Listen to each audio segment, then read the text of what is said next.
तो आज की इस वीडियो में मैं आपको हल्क 1 की स्टोरी एक्सप्लेन करूंगी, जो कि 2008 की स्टोरी है। तो अगर आपको वीडियो पसंद आए तो वीडियो को लाइक करें और चैनल पर नए हैं तो चैनल को सब्सक्राइब करें। मूवी की स्टार्टिंग में हमें एक साइंटिस्ट दिखाया जाता है जो कि अजीबोगरीब जानवरों के वेक्टाइल्स को मिलाकर एक खास चीज बना रहा होता है और इस काम के लिए उसे गवर्नमेंट भी फंड दे रही थी। लेकिन जब उससे ये चीज ना बनी तो गवर्नमेंट ने अपने फंड्स रोक लिए, तो उसने ये काम अकेला ही करना शुरू कर दिया और आखिरकार उसने वो मेडिसिन बना ही लिया और उस पर ना तो किसी बीमारी का और ना ही किसी जहर का असर होता था और ये मेडिसिन उसने अपने आप पर ही टेस्ट कर ली। इस दौरान उसका एक बेटा पैदा हुआ और उसने उसका नाम ब्रूस रखा और साइंटिस्ट को पता चलता है कि उसके बेटे में भी इस चीज का असर आ चुका है जिस मेडिसिन को उसने खुद पर टेस्ट किया था। तो वो इस चीज का हल निकालने लगता है कि आखिर इसके असर को कैसे खत्म किया जाए। ब्रूस को जब भी चोट लगती ना तो उसे कोई दर्द होता था और ना ही वो कभी बीमार होता था और ब्रूस के फादर को गवर्नमेंट की बात न मानने के नतीजे में जॉब से भी निकाल दिया जाता है। फिर कई साल बाद का सीन दिखाया जाता है जहाँ पर ब्रूस किसी और फैमिली के साथ रहता है और उसे ये बताया जाता है कि उसके पेरेंट्स मर चुके हैं और वो भी अब साइंटिस्ट बन चुका है और उसके साथ एक कुलीग होती है जिसका नाम रोस होता है और ये इस बात पर रिसर्च कर रहे होते हैं कि किसी भी जख्म को कैसे ठीक किया जाए। तभी उनके पास एक सोल्जर आता है जो उन्हें कहता है कि तुम लोग आर्मी के लिए काम करो, लेकिन ये लोग उसे मना कर देते हैं क्योंकि वो लोग चाहते थे कि इस बात का फायदा हर एक को पहुंचे। तो वो आर्मी अफसर उन्हें वार्न करके वहाँ से चला जाता है।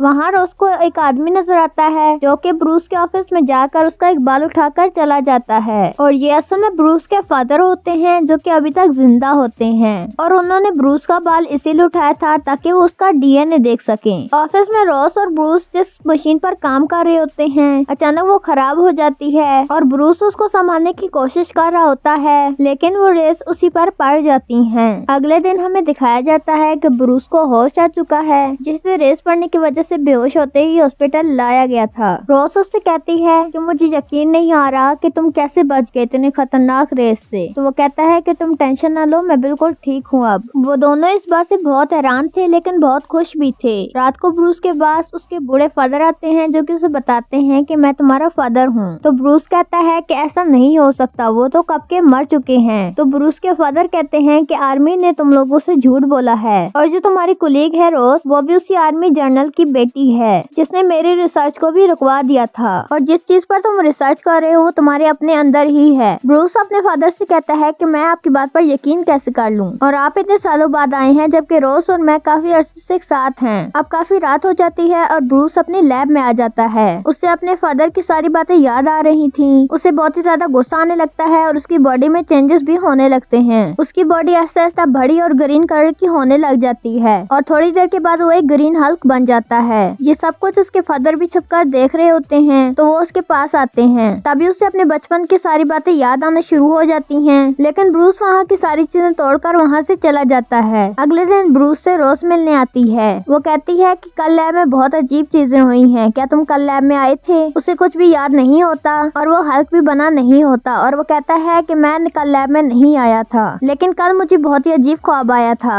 वहाँ पर एक आदमी भी आया था जो कि खुद को मेरा फादर कह रहा था। तभी वहाँ पर आर्मी जनरल यानी रोज के फादर आते हैं और रोज को बाहर गाड़ी में बिठा देते हैं। आर्मी जनरल ये भी जानता था कि जो उसी साइंटिस्ट का बेटा है और ये अपने बाप का छोड़ा हुआ काम भी पूरा कर रहा है। वो ब्रूस के पास आते हैं और उससे कुछ बातें करने लग जाते हैं। रोज ब्रूस के फादर के पास जाती है और उससे पूछती है कि ब्रूस में ऐसा क्या है कि मेरे फादर उसके पीछे ही पड़ गए हैं। तो ब्रूस के फादर उससे पूछते हैं कि क्या तुम मेरे बेटे को आर्मी जनरल के पास छोड़ आई हो? तुम ब्रूस के बारे में कुछ नहीं जानती, वो सच में यूनिक है और अगर आर्मी को इस बारे में पता चला तो वो उसको पकड़ लेगी। यही सीन कट होता है और हमें आर्मी जनरल दिखाया जाता है जो कि ब्रूस से पूछ रहे होते हैं कि बताओ तुम्हारा फादर किधर है? तो ब्रूस कहता है कि मुझे यही पता है कि वो मर चुके हैं। वो कहता है कि मैं वही हूँ। वो कहता है कि मैं वही हूँ जिसने तुम्हारे फादर को जेल में भेजा और मैं कुछ भी कर सकता हूँ और किसी भी बात का पता लगा सकता हूँ और अगर तुमने इस बारे में सही सही नहीं बताया तो मैं तुम्हें भी जेल भेज सकता हूँ। तो ब्रूस कहता है कि मुझे सच में कुछ भी याद नहीं है। तो जनरल उसे गुस्से में कहता है कि फिर तो तुम्हारा बिल्कुल दिमाग बच्चे की तरह है और तुम बिल्कुल भी इस काबिल नहीं हो कि तुम एक लैब खोलो। उसके बाद आर्मी जनरल चला जाता है और ब्रूस को एक कॉल आती है जो कि उसके फादर की होती है। तो वो अपने फादर से कहता है कि आपने मेरे साथ ऐसा क्यों किया, ये बीमारी मुझ में इंजेक्ट क्यों कर दी? तो उसके फादर कहते हैं कि ये बीमारी नहीं है, पावर है, इसे यूज करो। तो ब्रूस कहता है कि ऐसा बिल्कुल नहीं होगा, मैं इसे बिल्कुल खत्म कर दूंगा।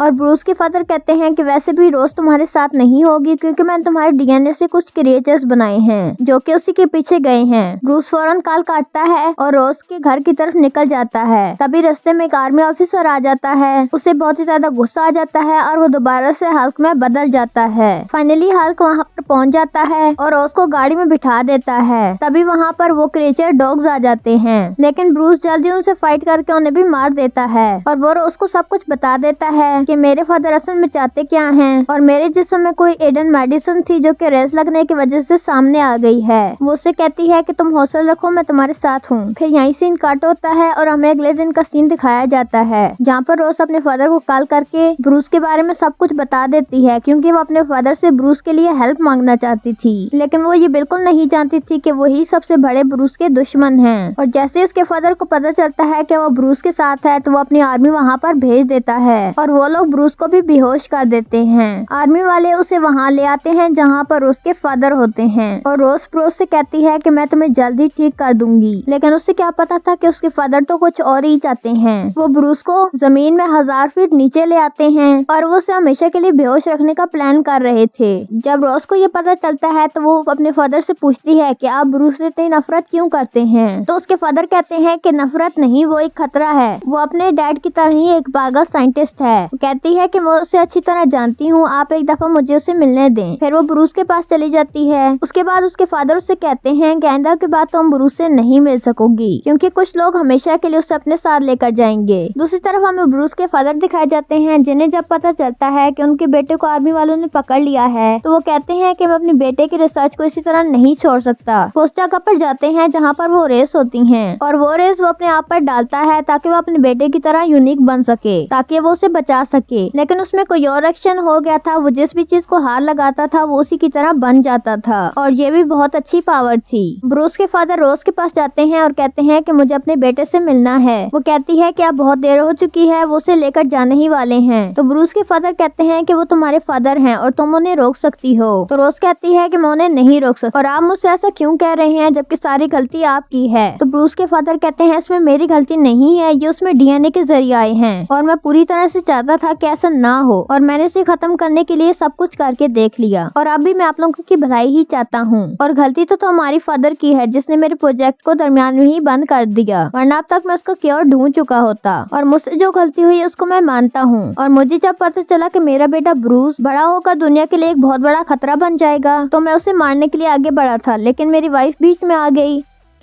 और वो चाकू उसे लग गया जिसकी वजह से उसकी मौत हो गई। यहीं पर सीन कट होता है और हमें ब्रूस दिखाया जाता है जिसको वो एक जगह पर रखकर शौक दे रहे होते हैं ताकि उसे गुस्सा आए वो दोबारा हल्क बन जाए, क्योंकि वो लोग ये चाहते थे कि जब वो हल्क बन जाए तो वो उसकी स्किन उतार लें और उसे और भी ज्यादा हल्क बना लें जिससे वो अपना फायदा उठा सकें। और लेकिन ब्रूस खुद को गुस्सा होने से रोक रहा था। वो कहता है कि चाहे कुछ भी हो जाए मैं आज हल्क नहीं बनूंगा, लेकिन उसे इतना टॉर्चर किया जाता है कि वो बेहोश हो जाता है और उसके बाद उसे एक पानी के टैंक में रख दिया जाता है। तो उसे कुछ विजन्स आते हैं कि जब वो छोटा था तो कैसे उसके फादर उसे एक मॉन्स्टर समझकर जान से मारने लगे थे और बीच में उसकी मदर आ गई जिसकी वजह से उनकी डेथ हो गई और जिसकी वजह से उसे गुस्सा आने लगता है और वो दोबारा हल्क बन जाता है और उस गिलास को तोड़कर बाहर आ जाता है। वो पूरी आर्मी उसे रोकने की कोशिश करती है और उस पर फायरिंग भी करती है, लेकिन उस पर कोई भी असर नहीं हो रहा होता क्योंकि अब वो बहुत ही ज्यादा पावरफुल हल्क बन चुका था और भागकर बाहर आ जाता है। उसके पीछे आर्मी का हेलीकॉप्टर भी आ जाता है जिस पर वो छलांग लगाकर चढ़ जाता है और जब हेलीकॉप्टर ज्यादा ऊपर चला जाता है तो अपना बैलेंस बरकरार नहीं रख पाता और आकर सीधा पानी में गिरता है। लेकिन फिर भी आर्मी उस पर फायरिंग करने लगती है, लेकिन हल्क वहाँ से निकलकर शहर की तरफ आने लग जाता है जहाँ पर रोज भी होती है जिसे वहाँ पर आर्मी जनरल ने भेजा होता है। और ब्रूस जब रोज को देखता है तो उसका गुस्सा कम होने लगता है और वो दोबारा नॉर्मल इंसान बनना शुरू हो जाता है क्योंकि उसे नहीं पता था कि ये उसके खिलाफ एक चाल है। इसी का फायदा उठाकर आर्मी दोबारा से उस पर अटैक करने के लिए तैयार होती है और जब रोज को पता चलता है कि उसके फादर ने उसे झूठ बोला है तो उसे बहुत ज्यादा दुख होता है और उसे अपने फादर से नफरत होने लगती है। फिर हमें ब्रूस के फादर दिखाए जाते हैं जो कि आर्मी से कहते हैं कि मुझे आखिरी बार अपने बेटे से मिलने दो, उसके बदले में मैं सरेंडर कर दूंगा। लेकिन यहाँ पर ब्रूस के फादर भी अपना गेम खेल रहे थे क्योंकि अब तो उनके पास भी पावर थी, इसलिए उनसे लड़ना चाहते थे। ब्रूस के फादर ब्रूस से मिलते हैं और उससे कुछ बातें करने लगते हैं ताकि उसे गुस्सा है वो हल्क में तब्दील हो जाए। लेकिन ब्रूस काफी वीक हो चुका था और उसे गुस्सा भी नहीं आ रहा था।